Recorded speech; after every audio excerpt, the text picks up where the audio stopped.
Hey guys, this is Jay Calderon with Jay Unboxing here, kind of giving you a dual response to two main events that happened tonight, one airing on Showtime, the other airing on DAZN. First up, we'll start off with the fight that I was less compelled to talk about, which was the fight on DAZN between lightweight champion Devin Haney, earning a 12-round unanimous decision over Jorge Linares. For those of you who didn't watch the fight, for the most part, you had about 7, 8, 9 rounds or so of Haney doing just enough to nick the rounds. He basically won, I would say, the vast majority, if not all of those first 9 or 10 rounds. However, they were very competitive, and Linares did definitely have a great showing. He certainly did a lot more than a lot of Haney's previous opponents have done.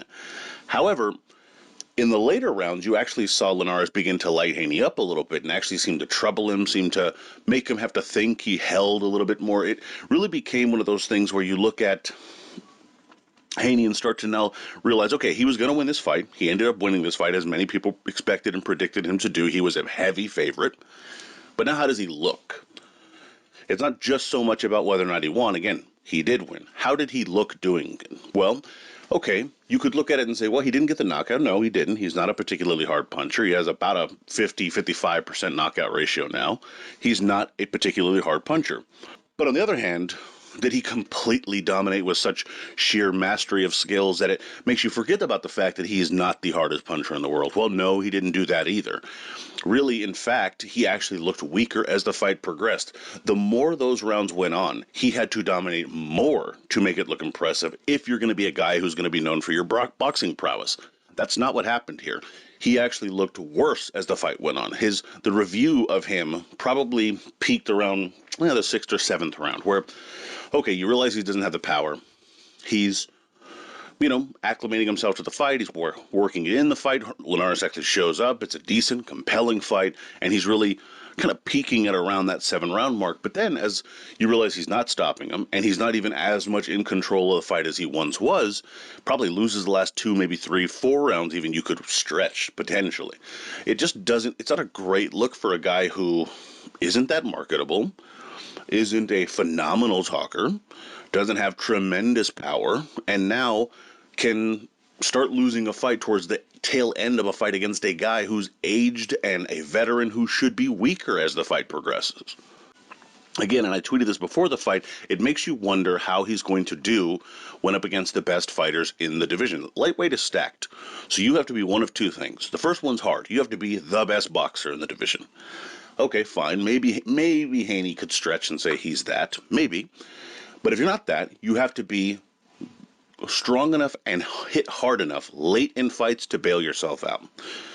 Haney does not hit that hard and can be outboxed and was getting outboxed and was actually starting to get hurt as the fight progressed. Again, I'm not saying he was on the verge of being stopped, but he was not looking as good as he did in the previous rounds. It's one of those situations where you just look at it and think, well, what's he going to bring to this when he's in there against a Teofimo Lopez or even a Vasily Lomachenko or a Gervonta Davis, and he finds himself behind? How is he going to step on it and really win in those fights? And then on top of that, why do you want to make those fights? Let's be honest here. There are a lot of compelling fights that you can make at 135 pounds. And it's not whether Haney can compete at the top of 135 pounds. I think he can. It's that he isn't involved in any of my favorite fantasy matchups for anyone at the top of the lightweight division. I'm going to watch the fights. They might be compelling, and hey, maybe someone truly ready and able to challenge him might motivate him to have the best performance of his career. That's possible, but it's not. He does not do anything to move the needle in a positive way. He's not a particularly exciting fighter. Then you ask him after the fight of whether or not he thinks that Linares even won any rounds, and he says he didn't win any, when it was clear that he did. He's not even coming across as a decent dude to root for in that sense. Nothing personal against him, I just mean as a fighter.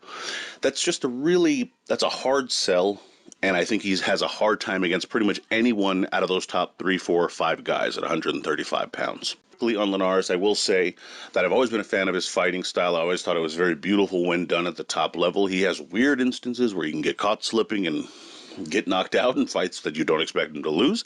But for the most part, I've always enjoyed following his career.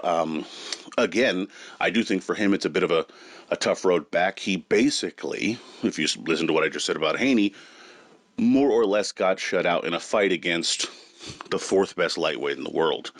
That's not a particularly good spot to be in when you're on the wrong side of 35 and, now have, out of your last handful of fights have, as many losses as wins or even more losses than wins. It's just, it's going to be a tough road back for Linares, but great career nonetheless. And hopefully he's done well with his money. Not saying he's retired, of course, or anything like that. I can't speak for him there, but it doesn't seem like it's going to be the easiest road back for him.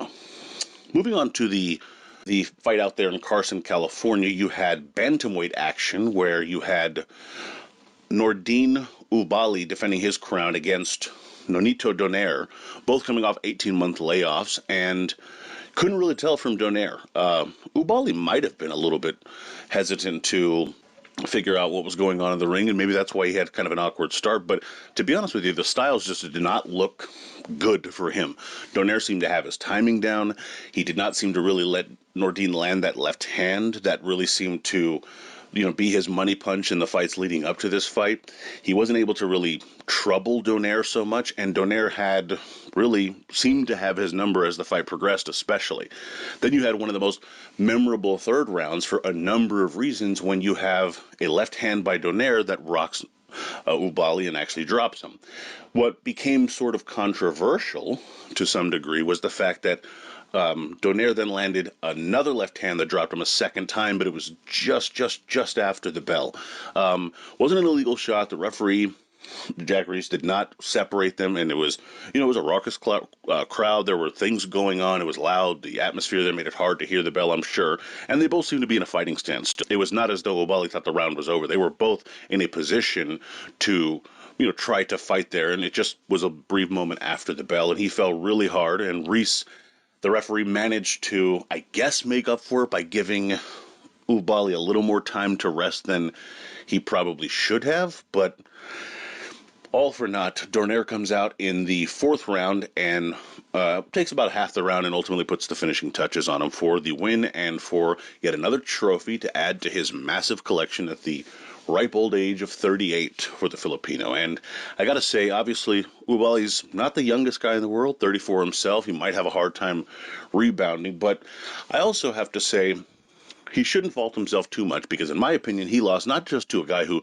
maybe moves up the pound-for-pound rankings, but to a guy who has now moved up the all-time rankings, to a guy who you have to start talking about in historical context. Now, what this man has been able to do over the course of mostly 3 decades is phenomenal. And everything about him, it's so perfect how you have a guy in Donaire who wins one main event and Haney who wins another, because they are almost antithesis of one another, where you have Haney, a guy who finishes a little sluggishly, is kind of in denial of where he is in his career, doesn't particularly impress, doesn't go for the gusto, just plays it safe, wins a blasé fight. Then you have Donaire, who in that third round dropped his man when he was an underdog in a fight he was expected to lose. He then comes back after dropping him, walks into a couple heavy shots, actually gets stunned himself, and still walks through that saying, nope, I'm not letting him off the hook, and lands a peach of a left hand to drop Oubaali badly.